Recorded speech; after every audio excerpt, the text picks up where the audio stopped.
Buen día a todos y todas. Mi nombre es Paula Andrea Mosquera Cortés, estudiante de la Universidad Autónoma del Estado de Morelos. Actualmente me encuentro en mi tercer semestre de maestría en atención a la diversidad y educación inclusiva.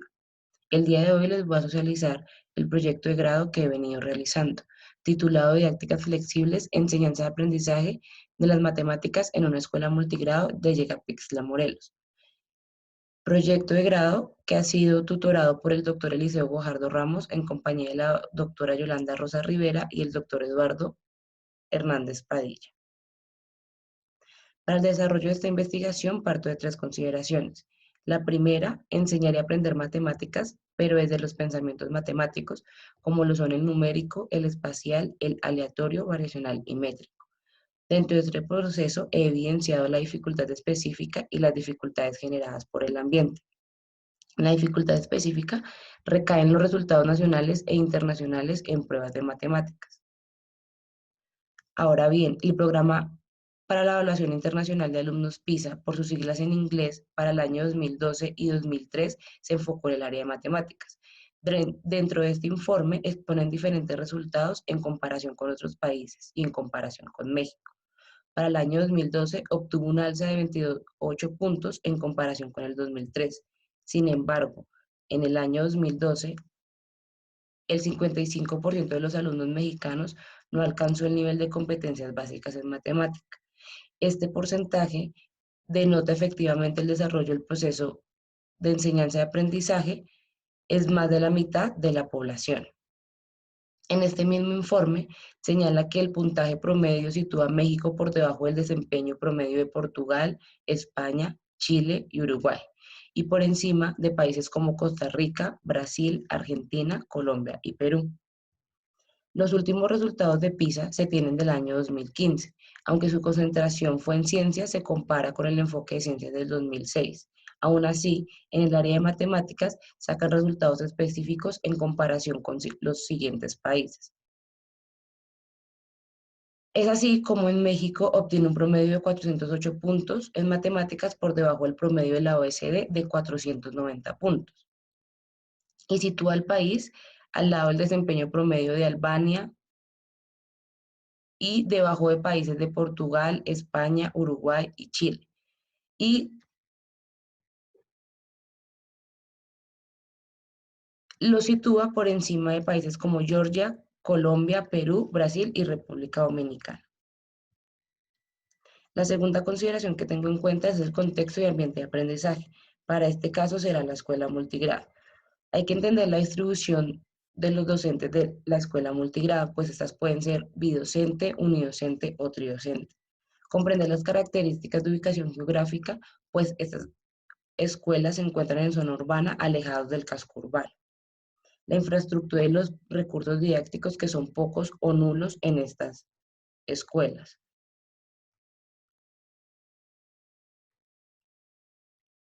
Podemos observar el puntaje promedio de los estudiantes en escuelas multigrado y no multigrado. Estas estadísticas son tomadas del Plan Nacional para Evaluación de Aprendizajes, particularmente en México, en donde los resultados en matemáticas en las escuelas multigrado existe una diferencia de 36 puntos por debajo de cada escuela multigrado. A nivel nacional, el aprendizaje de los alumnos que estudian en grupos multigrado es menor a a los alumnos que estudian en escuelas de organización completa, con brechas de 36 puntos en matemática. El INE afirma que la condición multigrado es un factor de inequidad cuando no se brindan las condiciones necesarias para la implementación de este modelo pedagógico. Es así como la escuela no se puede ver como una desventaja, la escuela multigrado, sino como una ventaja, entendiéndolo como un entorno comunitario de desarrollo de aprendizajes, una oportunidad que puede beneficiar el aprendizaje y la posibilidad de tener grupos diversos a niveles grados fortalece el proceso de enseñanza y aprendizaje. La última consideración es la dispedagogía, entendida esta como la pedagogía inadecuada o contraria a la pedagogía correcta. Estas consideraciones nos hacen pensar en la pregunta de investigación: ¿qué elementos de las didácticas flexibles favorecen el proceso de enseñanza y aprendizaje de las matemáticas en la Escuela Rural Federal Miguel Hidalgo? teniendo un objetivo general que es analizar los elementos de las didácticas flexibles que favorecen el proceso de enseñanza y aprendizaje de las matemáticas en niños y niñas de la Escuela Rural Federal. Para el estado de la cuestión tenemos tres apartados como lo son dificultades de aprendizaje en matemáticas, didácticas flexibles en matemáticas y escuela multigrado. En la primera, de acuerdo a lo encontrado en la literatura, diferentes autores han coincidido en la definición de las dificultades de aprendizaje que particularmente dependerán de las teorías explicativas. Pero para esta investigación nos anexamos a la definición desde las teorías centradas en el ambiente o centradas en el entorno escolar. Didácticas flexibles en matemáticas, los dos estudios realizados en Colombia coinciden con la implementación del método llamado Alexima, al éxito matemático. Entendía esta como una didáctica flexible. Los resultados arrojados por las investigaciones resaltan la importancia de implementar didácticas en las enseñanzas de las matemáticas para lograr el aprendizaje de estas, siendo una respuesta educativa específicamente en estudiantes que presentan discapacidad. Sin embargo, también hace referencia a no perder de vista el contexto en el que se está desarrollando la implementación de la didáctica, pues de ser necesario se realizan adecuaciones pertinentes para que los estudiantes puedan lograr los objetivos de aprendizaje y los docentes de enseñanza. Y por último, en la escuela multigrado, en la literatura encontrada, se concluye que la educación multigrado tiene una razón de ser que a su vez presenta ventajas. Estas ventajas en cuanto a la libertad que disponen los docentes, las potencialidades a trabajar con grupos heterogéneos, relaciones que establecen no solo con los estudiantes, sino con el territorio mismo, y las recomendaciones internacionales que se tienen en cuenta para el fortalecimiento de la equidad educativa, sin olvidar las desventajas en cuanto a formación de maestros, gestión de la organización escolar, pocos recursos didácticos, limitación de políticas nacionales de acuerdo al contexto y sus particularidades, y en México particularmente, a pesar de todos los estudios, reflexiones y aportaciones, aún no se logra cerrar la brecha educativa que existen en estas escuelas. Como justificación tenemos que actualmente las dificultades de aprendizaje son más comunes de lo que se cree. Es por ello, por esta razón, la enseñanza de las matemáticas ha sido impartida desde la escuela tradicional. Sumándole a esto que las pruebas mencionadas anteriormente son diseñadas para resolver de manera única sin dar oportunidad a ser resuelta de otra manera. Y estos resultados han permitido prejuicios por parte de los docentes en muchas ocasiones y justificar el bajo rendimiento de los estudiantes. Estos factores contextuales que impiden el desarrollo de los estudiantes en las aulas es llamado dispedagogía. Por eso hay que entender a las didácticas flexibles como estrategias de aprendizaje adaptadas a las necesidades de los alumnos, en donde los docentes son el mediador del proceso de enseñanza-aprendizaje, pues cuando éste reconoce las dificultades de aprendizaje, estilos de aprendizaje, emociones, situaciones suscitadas en el aula, es cuando el docente eh, le va a ser más fácil la interacción con sus estudiantes. Para desarrollar esta investigación nos planteamos cuatro objetivos. El primero de ellos es identificar el desarrollo de habilidades de las matemáticas en niños y niñas en una escuela multigrado. El segundo es diseñar un programa de intervención de didácticas flexibles de las matemáticas. El tercero, implementar un programa de intervención de didácticas flexibles de las matemáticas. Y por último, evaluar los elementos de este programa, los cuales, qué elementos favorecieron en el proceso de enseñanza y aprendizaje. Los referentes teóricos que sustentan el objetivo de la investigación, teniendo en cuenta los antecedentes teóricos que han aportado a la construcción y el debate de las categorías, son enseñanza de las matemáticas, tomada desde los conceptos científicos y espontáneos en el niño, como lo menciona Lev Vygotsky, en donde menciona que los conceptos científicos son los que se originan en la actividad estructurada y especializada de la instrucción en clase. Y los conceptos espontáneos son aquellos que emergen de las reflexiones del niño sobre sus experiencias cotidianas. También tenemos en cuenta que para la enseñanza de las matemáticas debe haber una organización del contenido matemático como lo propone SOC, que se elabora a partir del orden didáctico y está asociado a la competencia de sujetos en el conocimiento didáctico matemático y determina la secuencia y el nivel de contenido matemático en la propuesta de enseñanza. El aprendizaje de las matemáticas es tomado desde la zona de desarrollo próximo de Lev-Vygotsky, la cual es la distancia entre el nivel de desarrollo actual determinado por la capacidad de resolver independientemente un problema y el nivel de desarrollo potencial determinado a través de la resolución de un problema bajo la guía de un adulto en colaboración con sus compañeros. Diversos autores han aportado en alguna medida en definir o defender los postulados de las teorías vygotskianas. Es así que se afirma que la clase de matemáticas debe desarrollarse como un microcosmos matemático, en donde no solo se instruye formalmente en el área de matemáticas a los y las estudiantes, sino también se desarrollan las habilidades a las que se forman valores, como lo son éticos, estéticos y morales, su lugar en su cultura y su papel en una concepción científica del mundo y en particular sobre las potencialidades y orientaciones necesarias para resolver determinadas situaciones. Es así que la enseñanza y el aprendizaje tienen una relación. Esta es dirigir la atención de los niños hacia los significados y las definiciones de las palabras, estructurar el ambiente escolar de manera que ayude al niño y a la niña a desarrollarse en una zona de desarrollo próximo, y la disposición del maestro de ser un transmisor a un experto que proporciona ayuda. Para ello tenemos unas etapas de la enseñanza y aprendizaje de las matemáticas elaboradas desde el alemán Soltandines, que propone 6 etapas para la adquisición de estos conceptos matemáticos. Esas etapas son consideradas una estrategia que permite realizar la didáctica de la clase teniendo en cuenta las motivaciones y los intereses de los niños y las niñas a través del juego. La primera etapa es el juego libre, que consiste en utilizar un material concreto.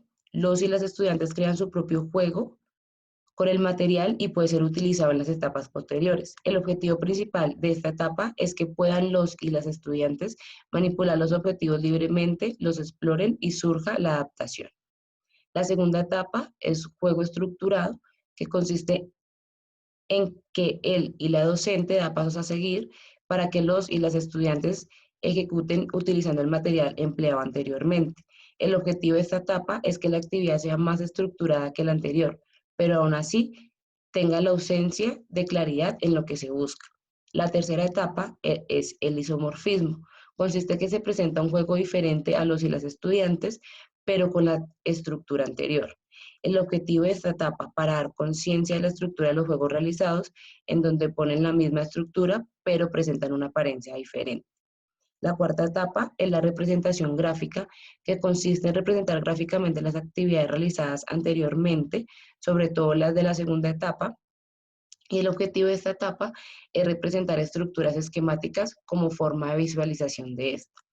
La quinta etapa es la etapa de verbalización, que consiste en que los y las estudiantes describen de manera verbal las representaciones gráficas realizadas, en donde el lenguaje es creación propia y el objetivo de esta etapa es nombrar y explicar las propiedades de las representaciones con lenguaje técnico, introduciendo el lenguaje simbólico de las matemáticas, para dar por último a la etapa del juego de la demostración, que consiste en convertir las descripciones en teoremas del sistema, y esta se da por la práctica de las nociones vividas en las etapas concretas y semiconcretas, y el objetivo es a lograr es que en esta última etapa el estudiante logra exponer lo aprendido de manera segura y de forma convencional de cada uno de los pasos anteriormente mencionados.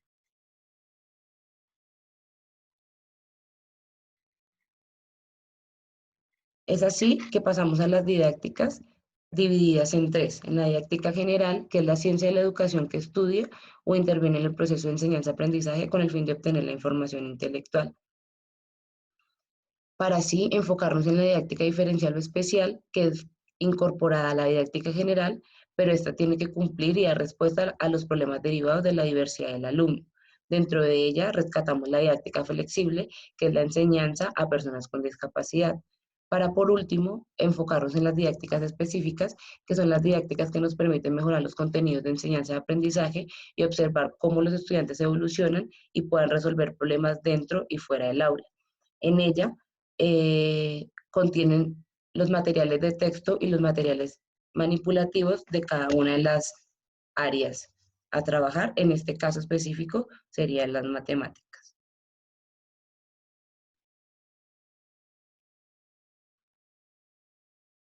Por otro lado, tenemos la dispedagogía, que su significado etimológico es pedagogía inadecuada o contraria a la pedagogía correcta, un término acuñado por La Torre en el año 2019, y explica que las dispedagogías son prácticas pedagógicas inadecuadas, en donde es cuando el profesor expone y solamente manda copiar a sus alumnos en el cuaderno, cuando imparte sus clases sin preocuparse por el conocimiento de estos estudiantes, cuando el docente no es capaz de moverse en la zona de desarrollo próximo, cuando el docente no retroalimenta a los estudiantes, no les informa sus aciertos y sus errores, cuando no acepta ni respeta a sus estudiantes y no produce una relación de conexión empática.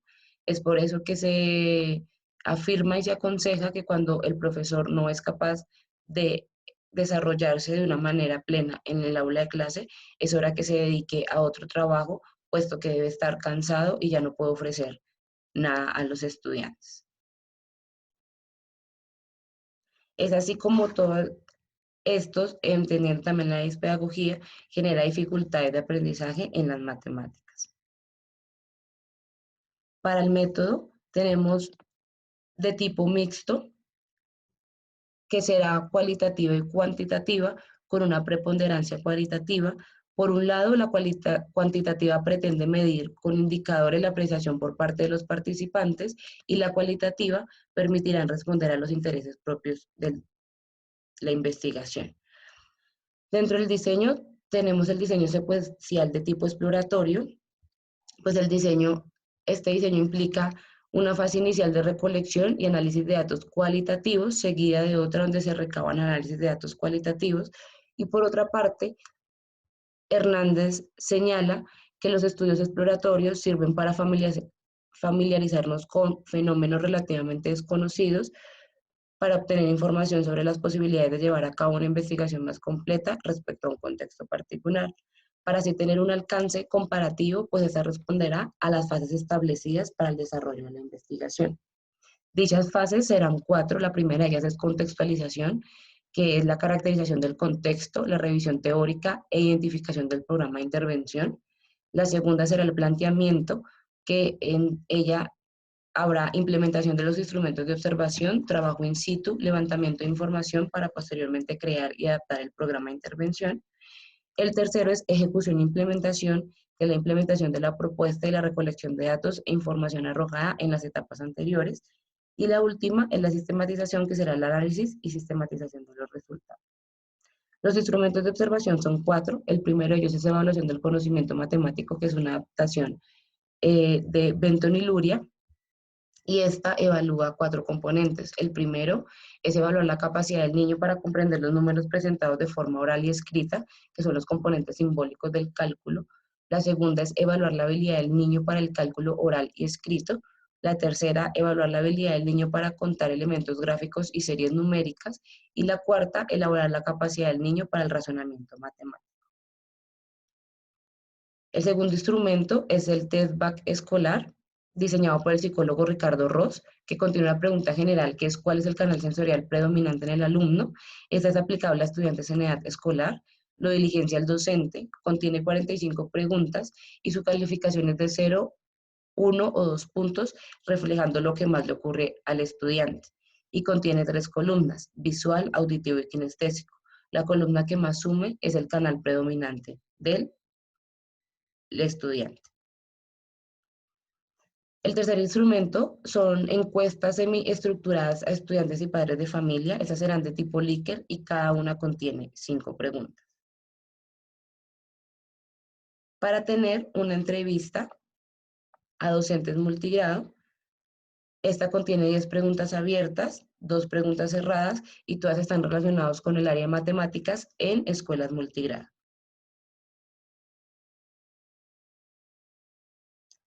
Tenemos unos resultados previos de la evaluación del conocimiento matemático en los estudiantes de la Escuela Rural Federal Miguel Hidalgo, en donde los estudiantes del número 1 al 14 son los estudiantes de cuarto grado y del 15 al 19 son los estudiantes de tercer grado. En los 4 componentes mencionados en un principio,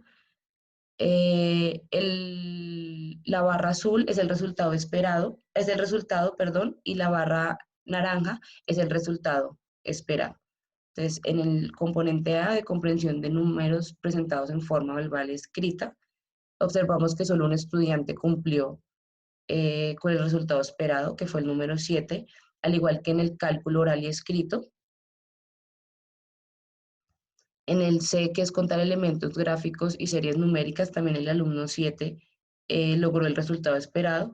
Y vemos en el componente de razonamiento que no tenemos en cuenta el resultado esperado porque los estudiantes no comprendieron las instrucciones de la evaluación. Y esos son los totales generales de la prueba de Benton y Lori, donde demuestra que el estudiante 7 cumplió con el total esperado de los componentes A, B y C.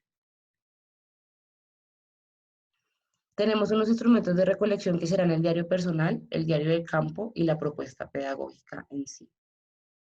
Propuesta pedagógica titulada Desarrollando nuestras habilidades matemáticas, en donde trabajaremos contenidos como el componente lógico, simbólico y componente de acción matemática, y los objetivos serán propuestos desde estos tres componentes, la cual es construcción del orden de objetos, asociar el concepto de los números del 1 al 9 y del 10 al 90 con la actividad anterior y realizar operaciones matemáticas. Para esto, la metodología se desarrollará en 5 momentos. El primer momento será una actividad inicial que se realizará a partir de la lectura del libro Malditas Matemáticas, Alicia en el País de las Matemáticas, del autor Carlos Fabretti. En el momento detonante, consiste en hacer una actividad de las autoras Salmina y Filmova que contienen actividades para fortalecer el contenido lógico, simbólico y matemático. En tercer lugar, tenemos el desarrollo de la actividad, que esta será la realización de las didácticas, como lo son cartas de naipe, bingo y dominó, adaptadas al contexto en particular. El momento de extensión estará a cargo de actividades de relaciones espaciales, fortaleciendo esas habilidades en los estudiantes, para por último tener una sesión de cierre en donde cada estudiante llevará un diario y ahí representará lo aprendido en cada una de las sesiones. La propuesta la contiene 11 sesiones dentro de los componentes nombrados anteriormente. La primera actividad es una actividad de rompehielo. La segunda actividad siempre estarán divididas por 3 ciclos y vuelve a iniciar el ciclo. Serán habilidades matemáticas, cantidades de conteo, que serán del componente lógico. Ahí es donde se desarrollan actividades de Salmina y Filmova dentro de este componente, y la didáctica serán las cartas de naipe, el bingo o el dominó, de acuerdo a lo que corresponda, y será, por ejemplo, la creación con dibujos y un objeto mediatizador. Algunas didácticas estarán siendo creadas por los estudiantes con instrucción de la docente investigadora, y en otras ya solamente se les proporcionará el material.